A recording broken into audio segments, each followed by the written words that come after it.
বড় ভাই ঘাস কাটতেছে ঠিক দুপুরবেলা।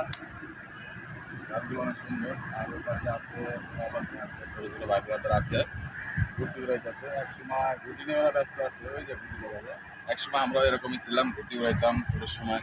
এই জায়গায় আসলে আমার কাছে খুব ভালো লাগলো, তাই আপনাদের দেখলাম। এরকম দৃশ্যগুলো আসলেই আমার কাছে খুবই মজা লাগে। বড় ভাই গরুর খাবারের ঘাস কাটতেছে, এই কিন্তু ঘাস লাগানো ঘাস, লাগানো ঘাস গরু খুব ভালো করে খায়। যাদেরকে গরু ফার্ম আছে, দুটো তিনটা গরু আছে, তারা কিন্তু এরকম ঘাস লাগায় খায়। লাগানোর পরে কেটে কেটে খাওয়ায়।